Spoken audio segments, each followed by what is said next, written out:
July 6ನೇ ತಾರೀಕು ಪ್ರಥಮ ಏಕಾದಶಿ ಬೀಳುತ್ತೆ. ಆಷಾಢದ ಪ್ರಥಮ ಏಕಾದಶಿ. ಈ ಏಕಾದಶಿಯನ್ನು ಮಹಾ ಏಕಾದಶಿ, ಶಯನಿ ಏಕಾದಶಿ, ಪ್ರಥಮ ಏಕಾದಶಿ, ಪದ್ಮ ದೇವಶಯನಿ ಏಕಾದಶಿ ಮತ್ತು ಕಾಮಿಕ ಏಕಾದಶಿ ಅಂತ ಹಲವಾರು ಹೆಸರುಗಳಿಂದ ಕರೀತಾರೆ. ಹಿಂದೂಗಳಿಗೆ ಪವಿತ್ರವಾದ ದಿನ ಇದು. ಉಳಿದೆಲ್ಲ ಏಕಾದಶಿಗಳು ವೈಷ್ಣವರಿಗೆ ವಿಶೇಷವಾಗಿದೆ ಎಂದುಕೊಂಡರೂ ಆಷಾಢ ಮಾಸದ ಪ್ರಥಮ ಏಕಾದಶಿಯನ್ನು ಸಾರ್ವತ್ರಿಕ ಏಕಾದಶಿ ದಿನವನ್ನಾಗಿ ಆಚರಿಸುತ್ತಾರೆ. ಯಾವೆಲ್ಲ ಕಾರಣಗಳಿಂದ ಈ ಏಕಾದಶಿಗೆ ಇಷ್ಟೆಲ್ಲ ಹೆಸರುಗಳು ಬಂತು ಅನ್ನೋದಕ್ಕೆ ಒಂದು ಕಥೆನ ನಾನು ಹೇಳ್ತೀನಿ ಇವಾಗ. ಪೂರ್ವದಲ್ಲಿ ಸತ್ಯಸಾಪೇಕ್ಷಪುರಿ ಎಂಬ ಊರಿನಲ್ಲಿ ಮಹಾವಿಷ್ಣುವಿನ ಪರಮ ಭಕ್ತನಾದ ವೀರಸೇನನೆಂಬ ಕ್ಷತ್ರಿಯನು ಮತ್ತು ಅದೇ ಊರಿನಲ್ಲಿ ಮಕ್ಕಳಿಗೆ ವೇದ ಪಾಠಗಳನ್ನು ಹೇಳಿಕೊಡುವ ಸದ್ಬುದ್ಧಿ ಎಂಬ ಬ್ರಾಹ್ಮಣನು ವಾಸವಾಗಿದ್ದರು. ಆದರೆ ಕ್ಷತ್ರಿಯನಿಗೆ ತಾನೊಬ್ಬ ಬಲಾಢ್ಯ ವೀರಸೇನಾನಿ ಎಂಬ ಅಹಂಕಾರ, ಅದೇ ರೀತಿ ಬ್ರಾಹ್ಮಣನಿಗೆ ತಾನು ವೇದ ಮಂತ್ರಗಳನ್ನು ತಿಳಿದ ವೇದಾಂಗ ಪಂಡಿತ ಎಂಬ ಅಹಂಕಾರ ಮನದಲ್ಲಿ ತುಂಬಿತ್ತು. ಹೀಗಿರುವಾಗ ಒಂದು ದಿನ ರಾಜಕಾರ್ಯದ ನಿಮಿತ್ತ ವೀರಸೇನ ತನ್ನ ರಥದಲ್ಲಿ ಹೋಗುತ್ತಿರುವಾಗ ಮಾರ್ಗ ಮಧ್ಯದಲ್ಲಿ ಬಿಸಿಲಿನಲ್ಲಿ ನಡೆದು ಬರುತ್ತಿದ್ದ ಸದ್ಬುದ್ಧಿ ಬ್ರಾಹ್ಮಣನನ್ನು ಕಂಡು ವಿಚಾರಿಸಿ ಅವರು ಎಲ್ಲಿಗೆ ಹೋಗಬೇಕು ತಿಳಿದುಕೊಂಡು ತನ್ನ ರಥದಲ್ಲಿಯೇ ಬಿಡುವುದಾಗಿ ಹೇಳಿ ಕೂರಿಸಿಕೊಂಡನು. ಹಾಗೆ ಹೋಗುತ್ತಿರುವಾಗ ಮಾರ್ಗ ಮಧ್ಯದಲ್ಲಿ ಇಬ್ಬರು ಮಾತುಕತೆ ಆಡುತ್ತಾ ಹೋಗುತ್ತಿದ್ದರು.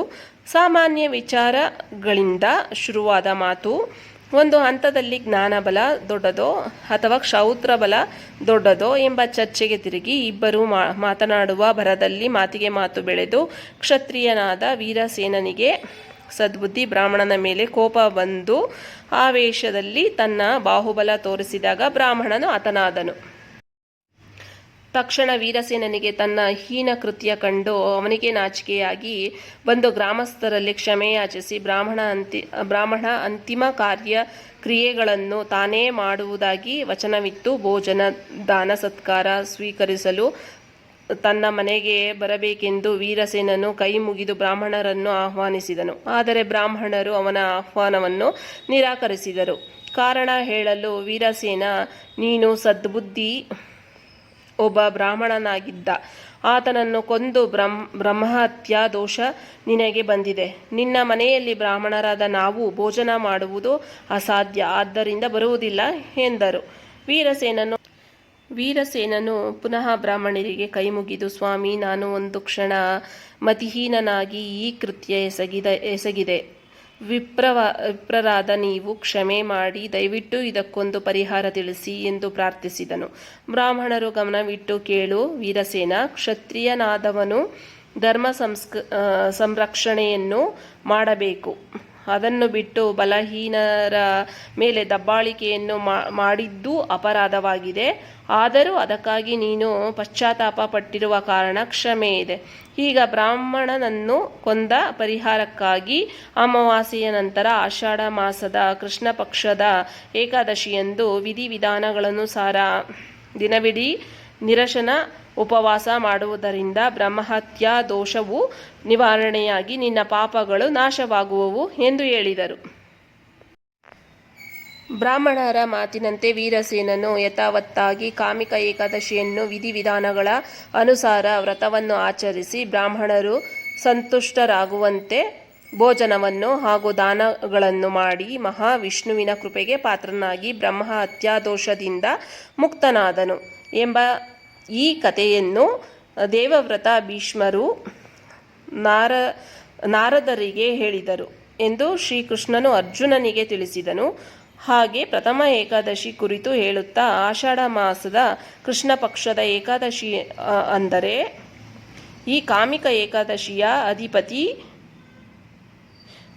ವಾಮನದೇವರಾಗಿದ್ದು ಈ ದಿನ ನಿರಸನದಿಂದಿದ್ದು ಉಪವಾಸ ವ್ರತವನ್ನು ಆಚರಿಸಬೇಕು. ಏಕಾದಶಿ ಹಿಂದಿನ ದಶಮಿಯಂದು ಬೆಳಿಗ್ಗೆ ನಿತ್ಯ ಕರ್ಮಗಳನ್ನು ಮುಗಿಸಿ ಸ್ನಾನ ಮಾಡಿ ಭಗವಂತನ ಮುಂದೆ ವಾಮನದೇವರನ್ನು ಸ್ಮರಿಸುತ್ತಾ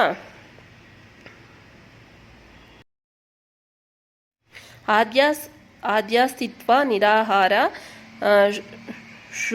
ಶೋಭತೆ ಪರಮೇಶ್ವರ ಭೋಕ್ಷಾಮಿ ಪುಂಡರೀಕಾಕ್ಷ ಅಸ್ಮಿನ್ ಕಾಮಿಕ ಏಕಾದಶಿ ವ್ರತೆ ಎಂದು ಹೇಳಿಕೊಂಡು ವ್ರತ ಮಾಡುವ ಸಂಕಲ್ಪ ಮಾಡಬೇಕು. ದಶಮಿ ದಿನ ಬೆಳಿಗ್ಗೆ ಒಂದು ಸಲ ಸಾತ್ವಿಕ ಭೋಜನ ಸ್ವೀಕರಿಸಿ ನಂತರ ಉಪವಾಸ ಆರಂಭಿಸಿ ಏಕಾದಶಿ ದಿನ ಪೂರ್ಣ ಉಪವಾಸದಿಂದ ಇದ್ದು ವ್ರತದ ಸಮಯದಲ್ಲಿ ಶಂಖ ಚಕ್ರ ಗದಾ ಪದ್ಮ ಪಾಣಿಯಾದ ವಿಷ್ಣುವನ್ನು ವಿಶೇಷವಾಗಿ ತುಳಸಿಯಿಂದ ಪೂಜಿಸಬೇಕು. ದ್ವಾದಶಿ ದಿನ ಬೆಳಿಗ್ಗೆ ಸ್ನಾನ ಮಾಡಿ ನಿತ್ಯ ಕರ್ಮ ಮುಗಿಸಿ ಭಗವಂತನನ್ನು ಧ್ಯಾನಿಸಿ ಧೂಪ ದೀಪ ನೈವೇದ್ಯಗಳನ್ನು ಮಾಡಿ ಬಳಿಕ ದ್ವಾದಶಿ ತಿಥಿ ಪಾರಣೆ ಮಾಡುವುದರೊಂದಿಗೆ ಏಕಾದಶಿ ವ್ರತವನ್ನು ಶ್ರದ್ಧೆ ಭಕ್ತಿಗಳಿಂದ ಭಗವಂತನ ನಾಮಸ್ಮರಣೆ ಮಾಡುತ್ತಾ ಆಚರಿಸಬೇಕು. ಈ ಏಕಾದಶಿ ಚಾತುರ್ಮಾಸ ಅವಧಿಯ ಆರಂಭವನ್ನು ಸೂಚಿಸುತ್ತದೆ. ಆಷಾಢ ಮಾಸದ ದೇವಶಯನಿ ಏಕಾದಶಿಯಿಂದ ಮಹಾವಿಷ್ಣು ತನ್ನ ಸೃಷ್ಟಿಯ ಸಂಪೂರ್ಣ ಜವಾಬ್ದಾರಿಯನ್ನು ಶಿವನಿಗೆ ಕೊಟ್ಟು 4 ತಿಂಗಳು ಯೋಗ ನಿದ್ರೆಗೆ ಜಾರುತ್ತಾರೆ.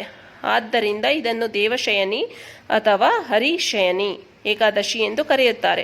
4 ತಿಂಗಳು ಕಳೆದ ಮೇಲೆ ಬರುವ ಪ್ರಮೋದಿನಿ ಅಥವಾ ಕಾರ್ತಿಕ ಮಾಸದ ಏಕಾದಶಿ ಎಂದು ಎಚ್ಚರಗೊಳ್ಳುತ್ತಾನೆ ಮತ್ತು ಶಿವನಿಂದ ಸೃಷ್ಟಿ ಕಾರ್ಯ ತೆಗೆದುಕೊಳ್ಳುತ್ತಾನೆ. ಈ 4 ತಿಂಗಳ ಅವಧಿಯಲ್ಲಿ ಈ 4 ತಿಂಗಳ ಅವಧಿಯನ್ನು ಚಾತುರ್ಮಾಸ ಎಂದು ಕರೆಯುತ್ತಾರೆ. ಇದರಿಂದ ಬ್ರಹ್ಮ ಹತ್ಯಾದಿ ಪಾಪಗಳೆಲ್ಲ ನಾಶವಾಗಿ ಇಹಲೋಕದಲ್ಲಿ ಸುಖವನ್ನು ಅನುಭವಿಸಿ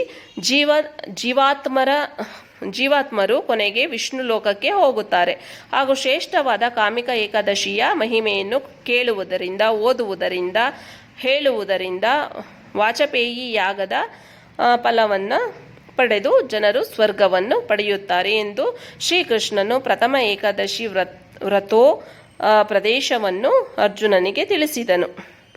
ಶಾಂತಾಕಾರಂ ಭುಜಗಶಯನಂ ಪದ್ಮನಾಭಂ ಸುರೇಶಂ ವಿಶ್ವಾಧಾರಂ ಗಗನ ಸದೃಶಂ ಮೇಘವರ್ಣಂ ಶುಭಾಂಗಂ ಲಕ್ಷ್ಮೀಕಾಂತಂ ಕಮಲನಯನಂ ಯೋಗಿ ಹೃದ್ಯಾನಗಮ್ಯಂ ವಂದೇ ವಿಷ್ಣು ಭವಭಯಹರಂ ಸರ್ವಲೋಕೈಕನಾಥಂ. ಇಲ್ಲಿಗೆ ಈ ಕತೆ ಮುಕ್ತಾಯವಾಯಿತು. ಎಲ್ಲರಿಗೂ ಧನ್ಯವಾದಗಳು.